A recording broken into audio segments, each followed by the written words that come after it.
Hello, the internet, and welcome to Open Source Directions, hosted by Quansight, the webinar that brings you all of the news about the future of your favorite open source projects. My name is Anthony Skopatz, your host for Open Source Directions today, and co-hosting with me today is Henry. Henry, Howdy. you want to go ahead and introduce yourself? Welcome. Yeah. Hi, thank you. My name is Henry Badgery. I've recently moved from Sydney, Australia to Austin to work as a growth marketer for Open Teams. Previous to that, I was head of sales at Blockchain Australia, and I'm happy to be here for the first time co-hosting the webinar. Excellent. Right. We're super happy to have you. And our guest today is Brian Vandeven. Brian? Right, so I'm Brian Vandeven. I am a co-creator and project lead for the Bokeh open source plotting. I'm currently at Microsoft, where I also work on a different sort of open source, the Azure SDKs. But before that, I was at Anaconda for nearly 8 years and spent a good amount of time working on Bokeh, and was really grateful for all that amazing experience. More recently, I'm also one of the co-organizers for PyData PDX. So if you're ever in Portland, feel free to drop in and check out PyData PDX. Oh, awesome. That's really exciting. So today we're going to be talking about Bokeh. Bokeh was also our first episode, so this is going to be a really exciting and cool opportunity for us to check back in with the project and see how things have gone and where things are going next. So if you're not familiar, Bokeh is an interactive visualization library for modern web browsers. It provides an elegant, concise construction of versatile graphics objects and affords high-performance interactivity over large or streaming data sets. Bokeh can help anyone who would quickly and easily like to make interactive plots, dashboards, and data applications, and I'm sure we'll be hearing a lot about all of those different aspects here in a bit. It's got about 13,000 stars on GitHub and about 1.3 million downloads a month on combining both PyPI and Conda. So with that heady intro here, We're going to go ahead and have a conversation and ask a few questions. So Brian, why was the project created and why was it started and what need does it fill? Well, so that's a really great question. So a little backstory is probably good. So Peter Wang, one of the co-founders of Anaconda, he had created a library called Choco, sort of back in the aughts, in the olden days. And Choco was really centered around very highly interactive data visualization, but in that time, it was in the context of rich client applications. So you run a Qt, actual application and your desktop, and it was contemporaneous with Matplotlib actually, and there was, I think, a little bit of a competition maybe to begin with, but Matplotlib clearly won that horse race and sort of became the standard. But later on, when Anaconda was starting, or Continuum Analytics, for those that remember, Peter and I wanted to revisit some of these ideas about interactive data visualization, and we wanted to sort of bring some of those ideas from Choco forward, but this time put them in the browser, because that's really, at the time in 2012, that's where things needed to be. And so that's sort of how we got here. And so the main idea, for the general need of Bokeh is interactive data visualizations in the browser, and that includes, of course, IPython notebooks, Jupyter Lab, which didn't exist at the time but does now, as well as other kinds of notebooks. Some folks have used it in the Spark notebooks. But really the sort of the meta need, as I think Peter would probably say, is to sort of provide a tool that can really bridge all of these amazing PyData tools like SciPy and NumPy and scikit-learn and now Dask and Numba, all of these amazing PyData tools, and connect them to interactive data visualizations very easily in the browser. And so that's the sort of the main overarching goal. I don't like to brag too much, but in one regard I will. People have asked, where is Shiny for Python? A lot of people try to answer that question. I think Bokeh is a pretty good answer to the question of where is Shiny for Python. So that's the main need. Yeah, that's great to hear. And I remember playing around with Choco back in the day and with Peter and Bokeh is really a nice distillation of all the good parts of that library and a nice solution. So. Yeah, we tried to learn some lessons from it. Choco, for all of its good bits, was a very fiddly library, a little bit hard to use, very verbose. And so one of the things with Bokeh is we tried to sort of take some of those lessons and make it a lot easier for users to use, to be more approachable and accessible, and to build on top of, really. And I think we've done an okay job of that. So. Yeah, it certainly is the case. It's definitely true. So Brian, can you explain the history of the name Bokeh and possibly the logo for those uninitiated? Yeah, absolutely. So that name came from Peter Wang, the co-founder of Anaconda. So Bokeh has sort of a couple different meanings. So that's a very technical meaning that relates to how light interacts with a camera shutter. And so you'll see pictures that have sort of these little hexagonal sort of flare marks in them, or sometimes different shapes. And that's sort of technical photographic bokeh, but it also has a more artistic sense in the sense of, controlling the depth of field of a photograph and choosing what sort of is in focus and out of focus and what is important in the photo. And the idea behind bokeh originally was to contain a component that could help deal with very large data sets by really finely controlling, how the rendering of that is done. So to control for overplotting and underplotting, and to be able to sort of bring into focus exactly what you wanted to have in focus. And so that was sort of the photographic, metaphor. It was sort of like another one we had was sort of high definition, or HDR, a high dynamic range for data. And so that metaphor didn't stick, but the bokeh one did. And so we kept it, and it's been a really good name, I think. And the idea is just to leave you to be able to concentrate on what's important in your data. As for the logo, I think it was a 99 Designs contest, actually. So 2013 or 2012 or thereabouts, we were looking for logos for a variety of projects, and even the company at the time. And I'm pretty sure that design came from, the 99 Designs. More recently, we've gotten a new sort of logotype, which has the sort of the shutter logo for the O in the middle and has a really nice, cool font that I love with that squared corner on the B. And that was actually a commission from a designer that I know. And I'm really happy with that. I think it's been a great, nice sort of re-up of the logo for the project. Awesome. And are there any alternative projects out there? I don't know. How long do we have on the webinar? It's been the entire time. 50 minutes. Well, all right. Well, that's good. So if you mean just general Python data viz in general, there's more than I could count. That is a very crowded space. There's obviously, Matplotlib is the big, giant in the room, and very well established. There's also specialized tools for things like 3D visualization, like I think VX, and of course VTK and its Python bindings. There's things built on top of Matplotlib, like I think Plot9 is, and I think Seaborn, of course.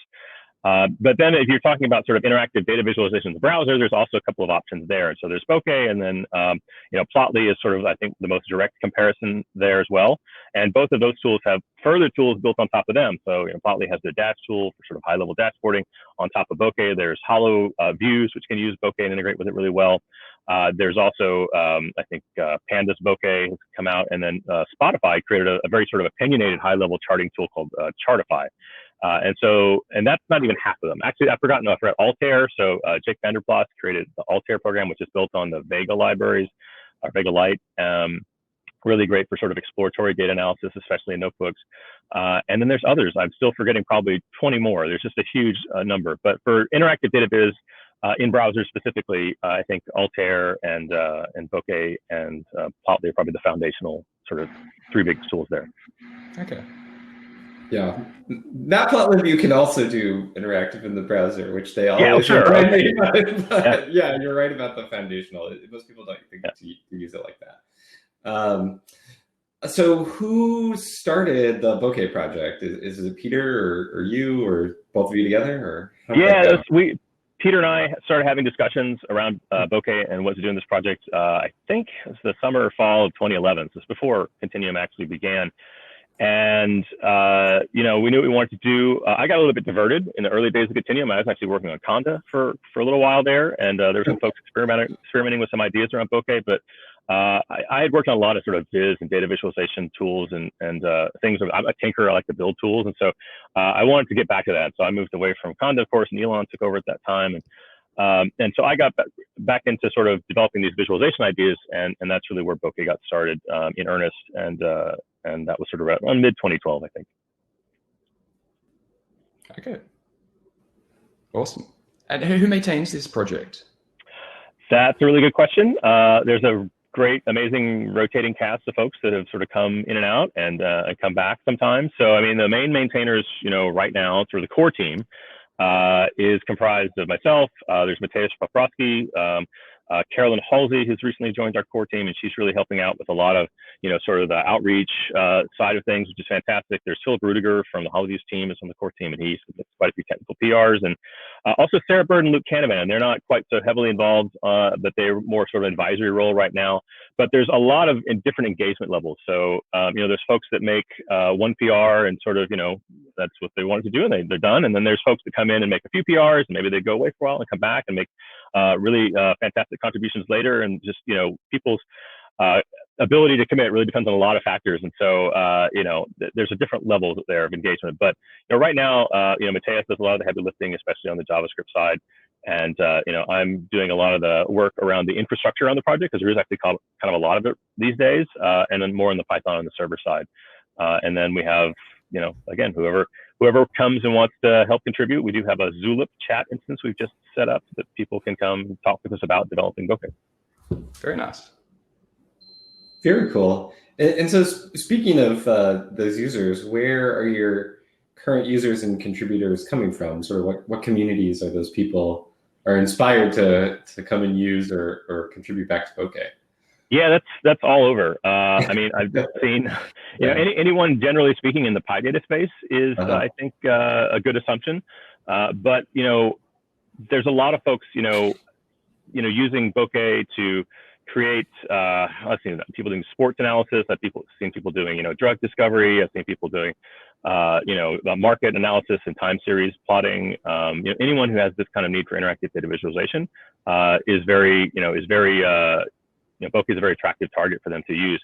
Now, that's actually an interesting observation about Bokeh is that, because all the work is in JavaScript, the collection of users, the set of users who want to use Bokeh and the set of contributors don't actually overlap, I think, as much as other projects, right? Because the promise of Bokeh is really, well, here's a Python library that lets you create interactive data visualization in the browser, and you don't have to worry about JavaScript. And so immediately, the target user is sort of not necessarily the person who is the person to do a lot of work on the JavaScript side of Bokeh, which is where a lot of the work's done. So that's kind of an interesting challenge for us. But, we have folks, I think coming from all over. I think lately our PyPI numbers have been kind of going really big. And so I think that points to a lot of folks outside PyData starting to use Bokeh as well, which is, I think, really exciting. And so I want to try to find out what they're doing. We do have on our Discourse, we do have a sort of a showcase topic, and we'd love to have people show off the awesome things that they do in whatever field they're working in our Discourse.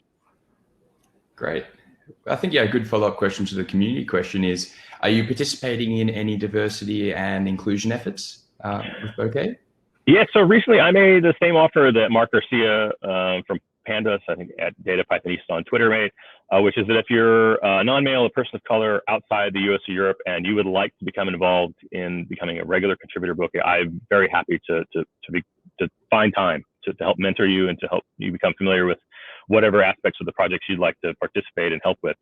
And we've had a few people show up, and that's been really fantastic. I think that's the sort of thing that's just going to need to be repeated on an ongoing basis, because, the message goes out on Twitter, and then people see it, and then, Twitter history, memory is about a week, I think. And so that's the thing we have to repeat.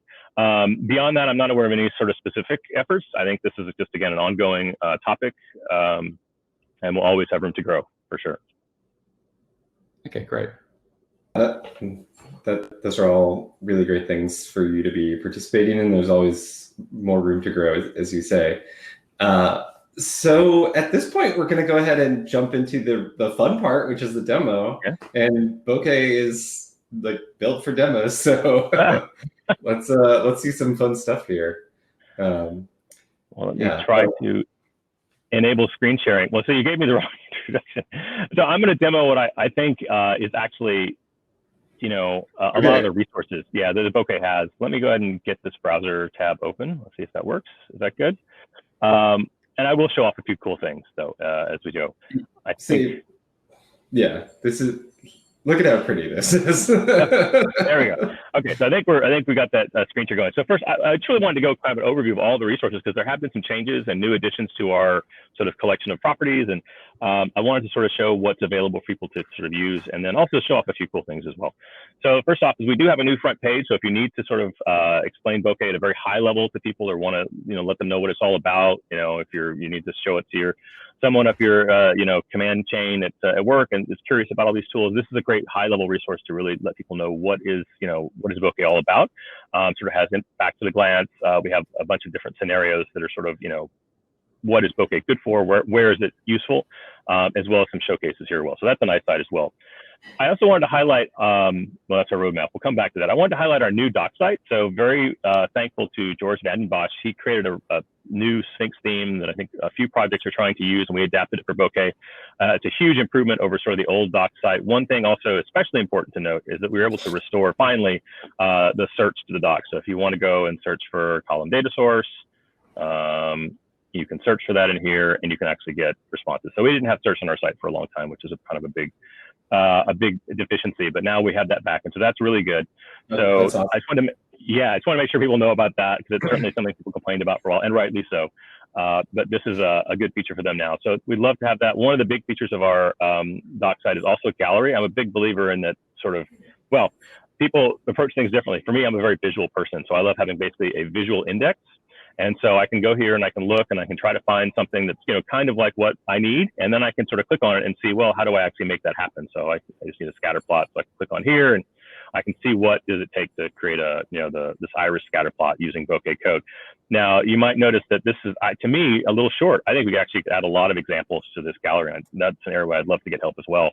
And a great place for new contributors to plug in is just helping to populate this gallery and maybe even organize it a little bit more effectively for other users. So that's, I think, a really important thing. You notice at the top, we do have a gallery of also our Bokeh apps. So all the ones down here are standalone content. Like this is just pure HTML and JavaScript. When you click on this iris example, you could put that on a web page, static web page, wherever you want. But at the top, there's also a gallery of our Bokeh server applications, right? So if you click on those, you'll actually get taken to the live demo site, which is running the Bokeh server, and you can see, for instance, things running. So in this little example here, we can make a selection, and we can see the selected and unselected histograms update based on the selection I make. So yeah, that's the sort of thing.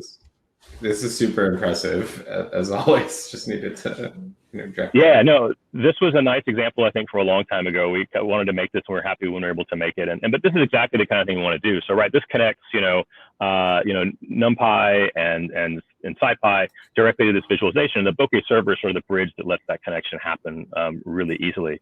Another one.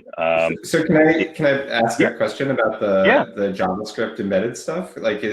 So is it possible to write a visualization in Python and then export as like a static website or a static component or something? With Bokeh? Yeah, absolutely. I mean, so if you want to actually run, so the main sort of niche for the Bokeh server is if you want to run real Python code. If you want someone to be able to click a button or make a selection, and you want to call real pandas code, that's what the Bokeh server is for. But you don't need the Bokeh server to do every kind of interaction. And in fact, you can have static examples like this one here, which has custom JavaScript callbacks that actually can manipulate data. So this is a static, standalone Bokeh content. You could put this in a static web page.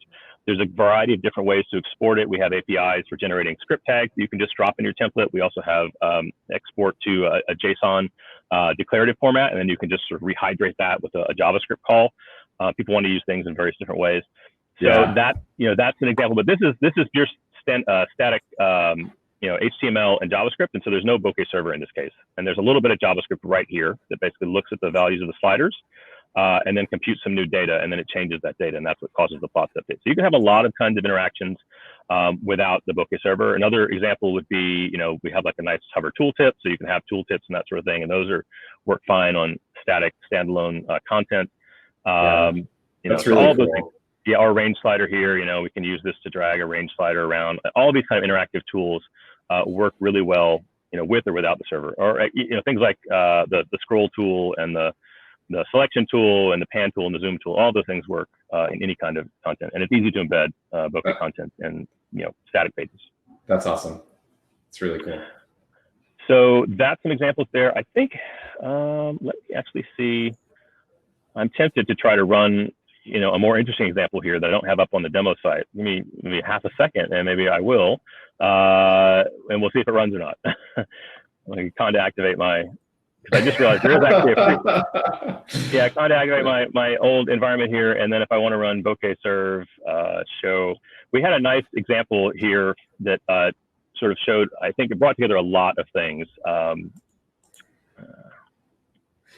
How to lengthen the length of or extend the length of an episode, right? Right. Well, no, just run content install or no. content environment create.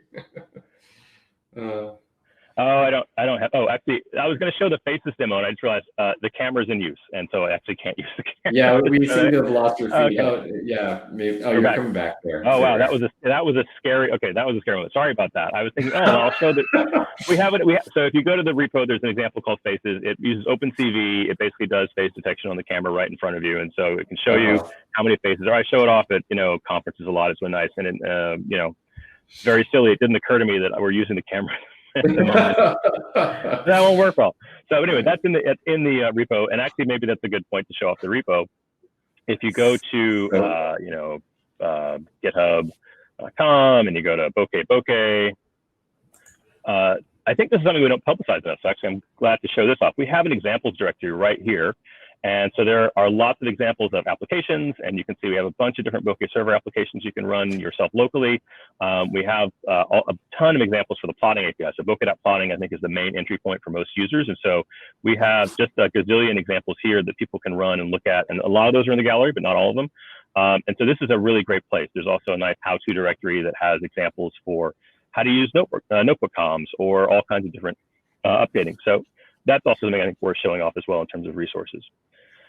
And then finally, in terms of resources, I also wanted to make sure to highlight our Discourse. So the Discourse is absolutely the best place to go, I think, for help with questions about usage or support about Bokeh. So we have a great showcase here that I mentioned. People can show off the cool things that they want to do, but the community support is also a very useful and important place. If you have a question, if you're stuck on something, come ask a question. We have about, I think, 16,000 posts on our Discourse. We were able to import our old mailing list. So we got a lot of content here that's ready to go. It's very searchable as well. So please come here for any questions and support. Oh, and the last thing I want to show. Yeah, so one of the things that was added in 1.4, I think, very nice, that was sort of long overdue, was sort of some ability to add authentication hooks to Bokeh applications. So in this case, you can add a login page here, and this just has some hooks that just use a simple sort of bearer token-based scheme. But coming in the 2.0 release next week, we're actually going to be adding even some more features that are going to make this even better, the ability to send sort of more arbitrary headers and cookies. And so if you really want to build a very thorough or integrate with an existing auth workflow, you should be able to do that even better upcoming. So I think that's all I wanted to show. Yeah. That's really cool. And I'm curious on that last authentication feature that you just showed off here. Is that something, and maybe I'm jumping a bit ahead, but is this something that is kind of enabling other things that are farther down the dependency tree, like panel? Is this a feature that's kind of useful in those dashboarding environments? Yeah, absolutely. That's actually a really big use case for it. A lot of folks that need to deploy dashboards have various, concerns about authentication or access. And so we wanted to improve the story there for Bokeh. And so the first step was adding these auth hooks. And so the auth hooks are pretty generic. They let you sort of, tailor your auth process, and make Bokeh sort of respect that.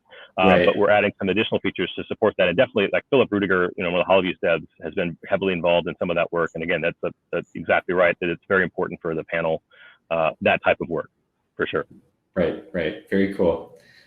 Anything else that you want to show off, or Henry? Any other questions here that I might be missing? Not from my end, no. Okay. Well, great. I think at this point we're ready and willing to get into the roadmap discussion. So this is the part of the episode where we get to discuss where Bokeh is going from here, which is really exciting, since many, I guess 37 episodes ago, we got to talk about where Bokeh was going previously. And so these are places where, folks, these are particular items where Bokeh is already thinking of going in this direction and developing in these directions. And so contributions in terms of code or potentially funding or other things. And I know Bokeh has done a couple of fundraisers over the past couple of years, and we, these are the places where folks can dive in and contribute to whatever that means to them. So Brian, why don't you go ahead and take it away? I think so. Yeah, absolutely. So we do have a roadmap document. Actually, go to that bokeh.org site and scroll down on the bottom. There's a link to the roadmap document. That's probably something I'm going to be updating a little bit in the next week before the 2.0 release. It's pretty up to date. I do want to make some tweaks there.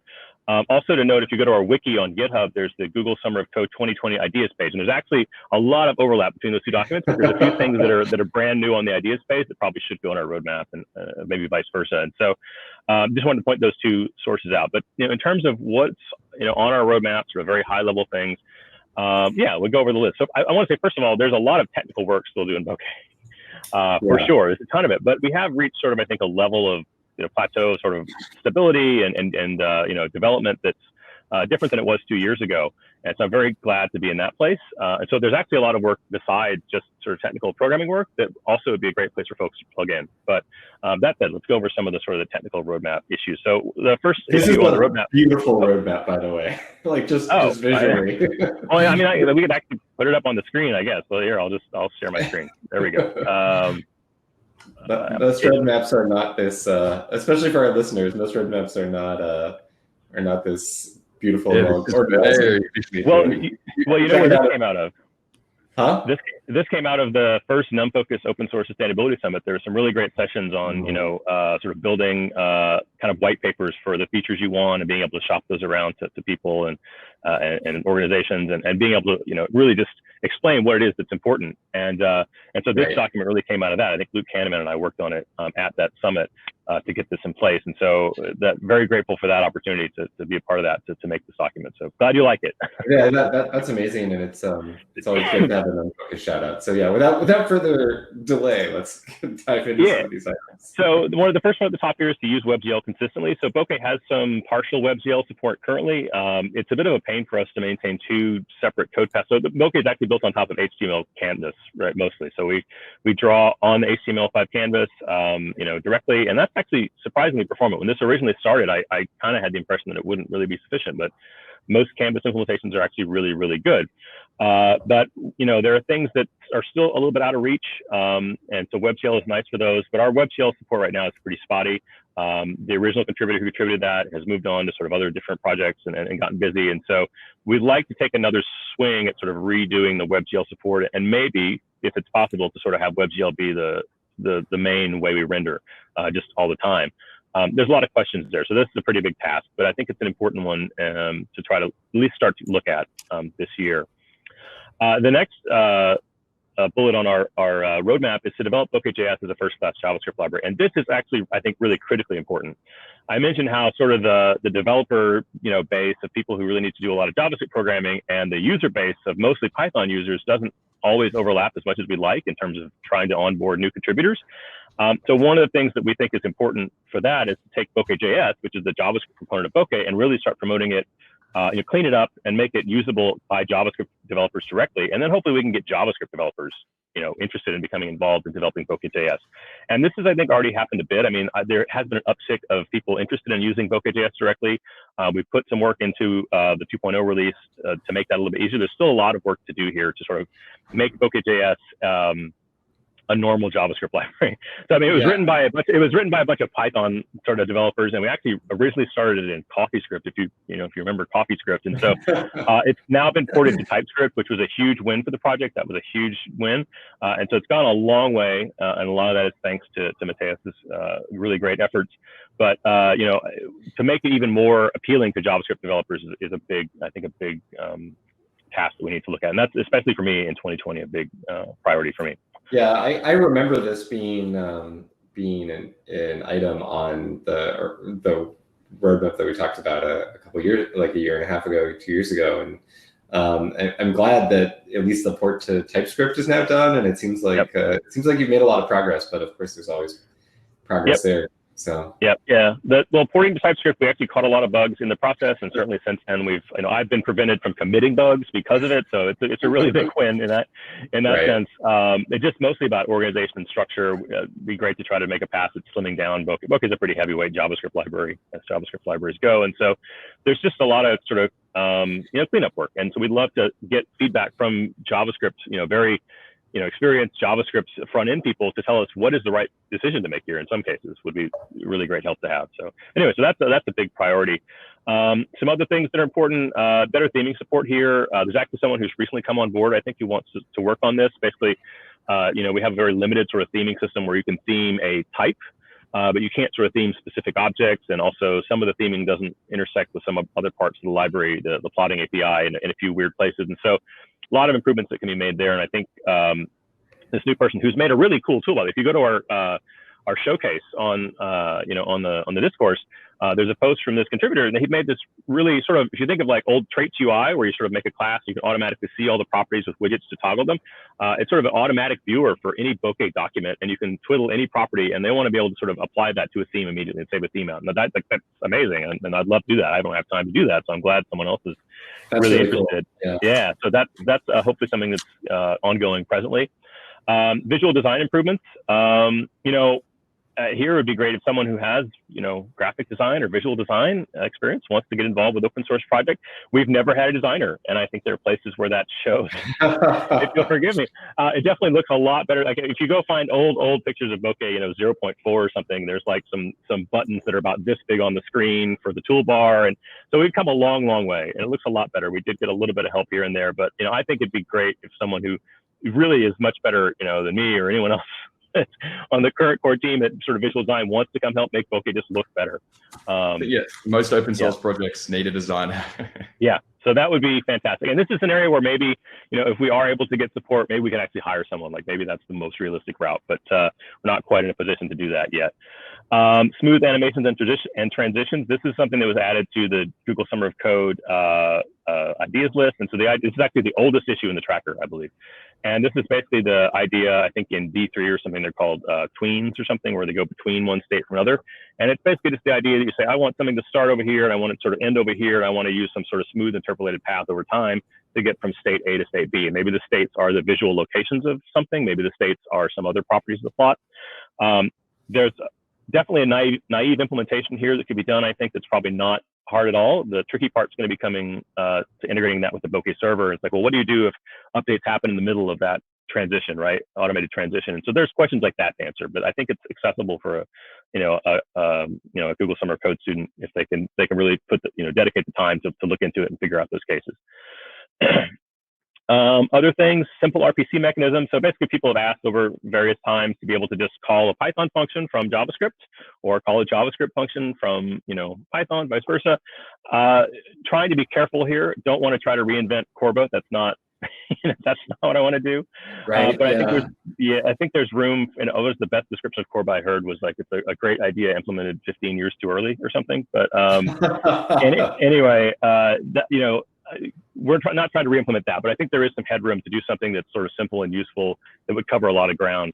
And so we have a couple of different issues that cover some of those ideas. Another simple idea is just to basically have, make it easier to create your own Bokeh model with properties that you can set, and you can ship that off to a document, and then you can set whatever values you want. And then those would trigger callbacks, either JavaScript callbacks or Python callbacks, just like any current model. And so I think that actually would go a long way towards this. And that's on our fairly short-term roadmap, if someone else doesn't get to working on it before we do.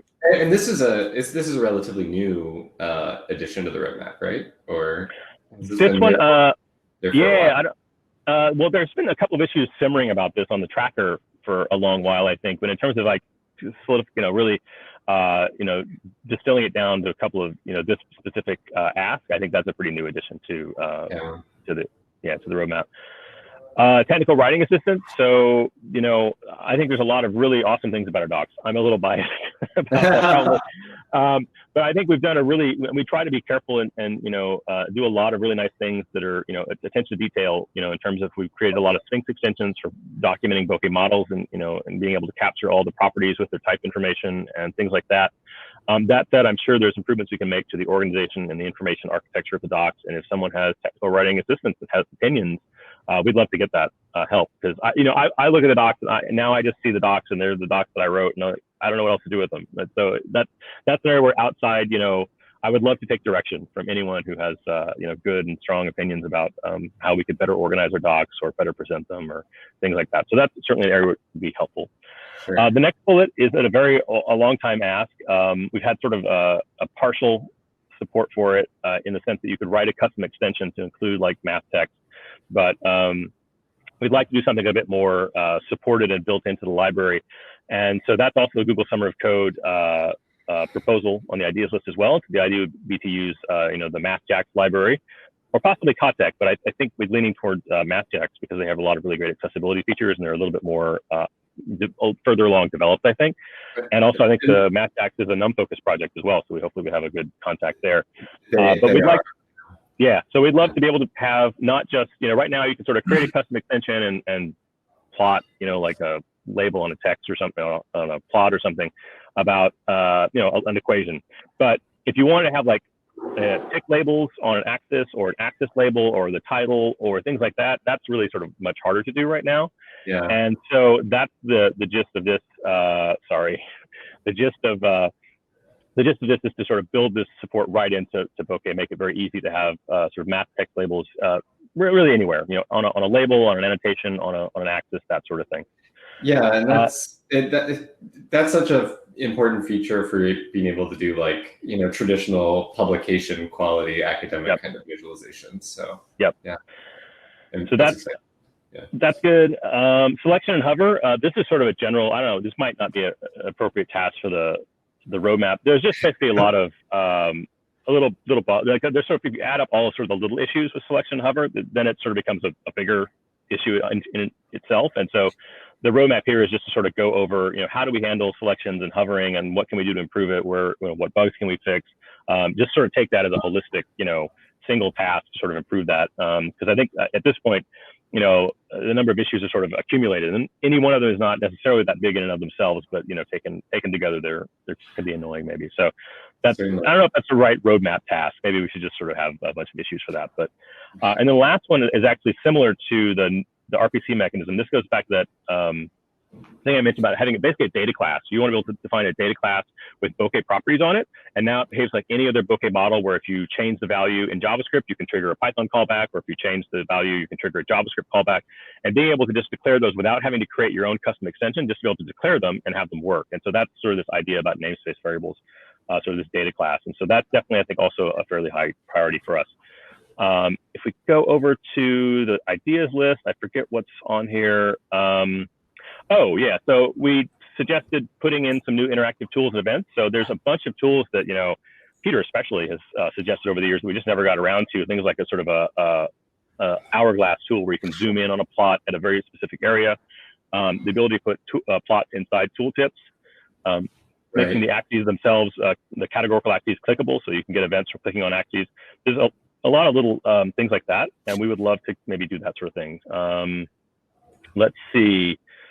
WebGL rendering. Busy done event. So this is also something that I think we're missing. Basically, if people do run a long-running computation in a Bokeh server application, you click a button and now you fire off like a scikit-learn model. It's kind of hard to give a visual feedback to the user that something is happening, right?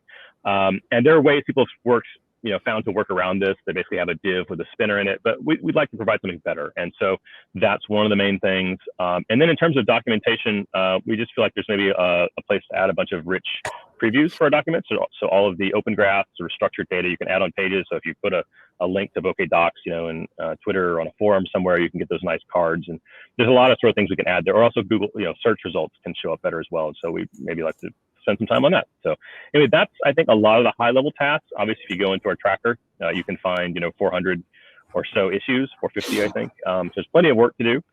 Right. But that's a lot of the big high level tasks. Yeah.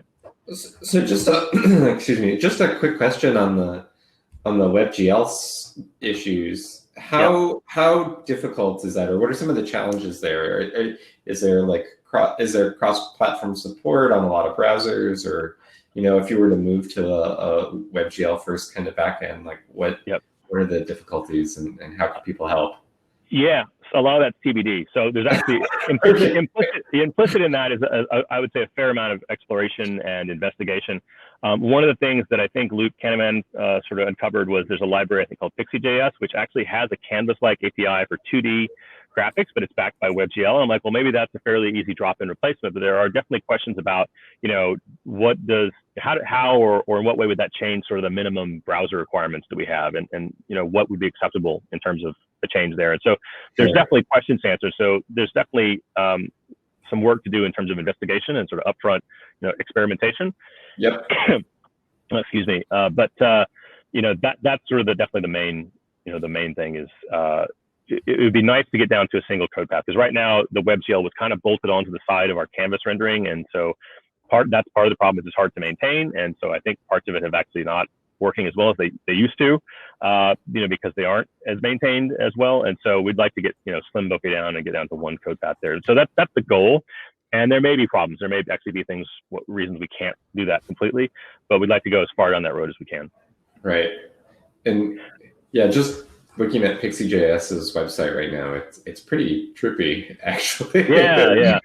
I would recommend you, our listeners, go and check out that website. Well, absolutely. I think the actual, a lot of users of Pixie JS are not using it for anything like what we would use it for. But if you actually dig down to documentation, they have a very similar API available to like Canvas, line to, draw to, fill, strokes. So I think that the main idea was that, we don't have WebGL experience. Like what's the main obstacle for WebGL? Yeah. I don't have any WebGL experience. WebGL, exactly, right? Yeah. And so, and really no one else in the core team does either. So finding something that would allow us to drop in, more easily is a big win. In terms of that, otherwise, if we have to actually go down and learn, a lot of WebGL, we're not really have much expertise with it to begin with, then we'll probably find a lot of mistakes along the way. And so that's the idea there. But also, I should mention another benefit of moving to sort of WebGL by default is that we do increase the range of Bokeh quite a bit. I mean, you can plot hundreds of thousands of points right now on the canvas. That's about where you top out. And depending on what you're plotting, that might even be too much. But definitely with WebGL, we sort of extend the range of Bokeh a little bit further before you have to reach for something like Data Shader. Right, which helps get you to that billions of points kind of range. Data Shader is really intended for the billions of points. I think I forgot to mention earlier, that was the idea, was that the Data Shader type work would be part of Bokeh. And there was sort of an initial implementation of that called abstract rendering. But, just for maintainability and separation of concerns, all the Data Shader code actually ended up getting moved out to the separate Data Shader project, but which has been good for both projects. But yeah, that's interesting. I didn't know that. And we even had an episode on Data Shader, which you should go check out at some point. So if you're interested in that kind of synergistic callback here. Awesome. At this point, Henry, is there anything that you any questions you wanted to ask about the roadmap here? Well, I've seen just all these great features in the roadmap and everything you'd like to get done. And so I think I'd like to bring up the idea of open source sustainability. What do you think you'd be able to do if you had more access to resources? Do you think these things on the roadmap would be able to get done a lot faster? Obviously they would, but do you see that's a problem for Bokeh and other open source projects that you've worked with? If I could hire people, I definitely would. There's definitely, I have a pretty clear, idea in my head about what sort of people would fit in where. And, I'd love to hire some additional, really experienced front-end developers to help with that, developing Bokeh JS, but also to create content for Bokeh JS. That would certainly help, right? And so people funding these efforts will help. If not, they'll get done when they get done. Okay. I used to be in a position, of being paid to work on Bokeh, which was a very, privileged and fantastic for me position to be in. I'm not currently anymore. And so Bokeh is now my nights and weekends, kind of project, which is I love having it, but it does limit the amount of work that I can do and the kind of work that I can do really as well. Mm-hmm. And so having the ability to fund other people would be a really amazing, amazing thing for the project for sure. Okay. And if you could, would you work on it full time? Like you said, you. Yeah. I love Bokeh. It sounds kind of dumb. If you asked me 10 or 15 years ago, I think I dreamed of creating a cross-platform plotting library that'd be really popular and careful what you wish for. Right. But, I think, I'm grateful to have been able to work on Bokeh for a long time and to be able to spend time on it. I still think it's, a really, fantastic, and I like working on it. I like helping people do, really awesome things with it. So sure, I'd love to work on it full time if I could.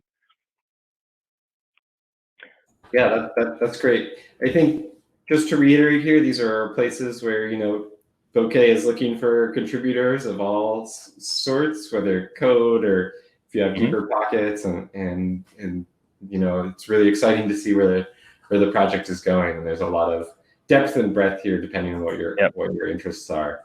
Yep. At this point, we're going to go ahead and do our question and answer section. So we have a few questions that have come in from the audience, and if you have any others, please get them in right now. So the first is from Carol Willing, our former co-host here, who had to drop, so I don't think she'll be here to hear the answer. But does anyone have an idea about what would be a good viz for showing off flow of information through a network, such as live network traffic data from node to node? An animated network X graph would be cool.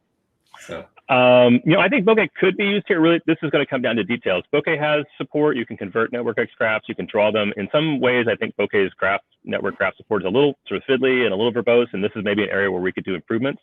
And depending on what you mean by animated, we may not be the best choice there, but that's something we could talk about on the Discourse, right? That's a great place to have these, sort of very general, will this work questions. In terms of other tools, I'm not so sure. Obviously, people do a lot of network stuff with D3 if you want to work in JavaScript directly.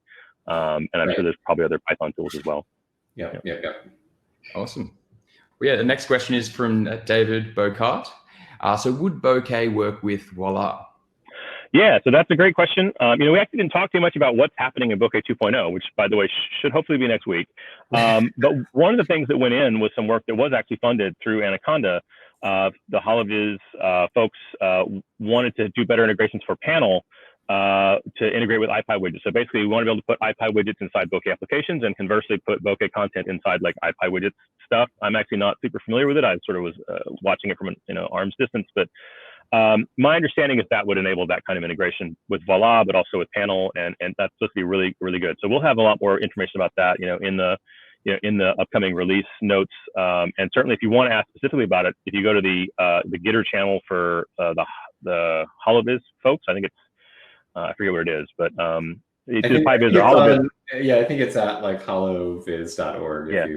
Yeah. So they have a Gitter channel, and they're very responsive to questions. And so if you want to ask about the details of that work, they're actually the best folks that can give you the answer to what exactly was done. But it looks pretty cool to me that way.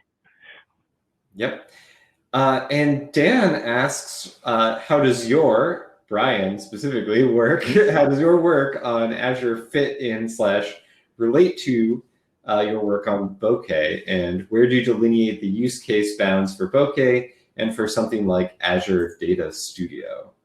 Well, the short answer is that it doesn't. So I work on the Azure SDK for Python, and it's a really different experience being in like a really, company that was 150 people moving to one that's like 150,000 people or whatever.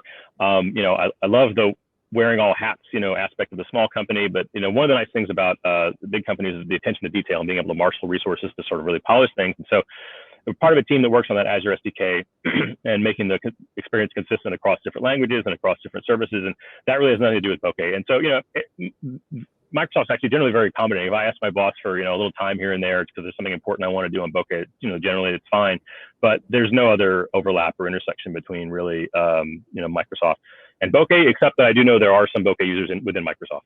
I know some of the security folks at Microsoft have built a tool, I think, called Mystic Pi that uses Bokeh, and that's available. It's open source package for, I think, network analysis. And so that's gratifying to see. But yeah, there's really no interaction between my work and sort of my open source Bokeh work. Okay, cool. And the last question from Joseph Harden, is it possible, and if so, has anyone been doing it, to embed Bokeh animations in things like Electron apps? It's definitely possible. Probably the easiest API there is this JSON item API, where you can extract basically a big JSON declarative representation of your Bokeh document. And then there's a bokeh.embedItems JavaScript function you can just pass that to. And so I know people have done stuff like this. I'm actually not a great JavaScript developer. And so I can't point to much more than that. But this is also an area that falls into that making Bokeh.js attractive to JavaScript developers kind of path. This kind of thing. We'd love to demonstrate this kind of thing as part of our documentation, supported ways of doing it. So I'd say it's kind of a work in progress. I know there are folks that are sort of intrepid explorers who have done things like this. But again, this is a great topic for the Discourse. We could try to hash out what is required and then also how to make it better. Perfect. Well, I think maybe there was one last quick question from Dan here that came in, which was the name of the security package that you mentioned, which I think was just a discussion on maybe that was just a question about the authentication bit. That's just included in Bokeh, right? Yeah. So what Bokeh did is, so the standard Bokeh server is built on top of Tornado, and Tornado itself has some hooks for authentication where you can say, hey, I want to know what the current user is. And if you override that function, you can do whatever you need to do with headers or cookies to determine what that user is. And so that was never exposed to Bokeh users. And so that's sort of why it was hard to do authentication. But now as a first step, those hooks that Tornado provides are now surfaced into Bokeh. And so if you want to add, again, whatever sort of back and forth process you need to do to determine is there a currently authenticated user, now there's a place to do that. And so there's no specific package involved. The example that I showed in the repo just uses a little home built, the password matches, here's a token or something, it doesn't do like OAuth, but you could do OAuth, and the panel folks are working on more sophisticated auth workflows like that.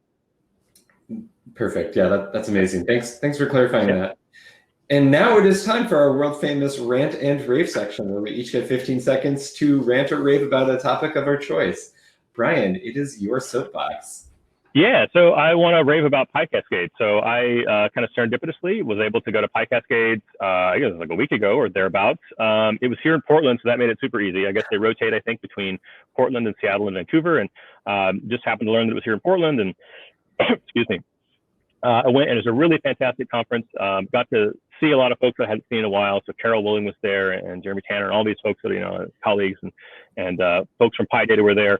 Guido was there, which is always, fun to see folks interact with him as well in the sprints. And but also a lot of the talks were just really, really amazing. There were some super interesting talks about someone who trained a robot arm to paint in the style that they paint in.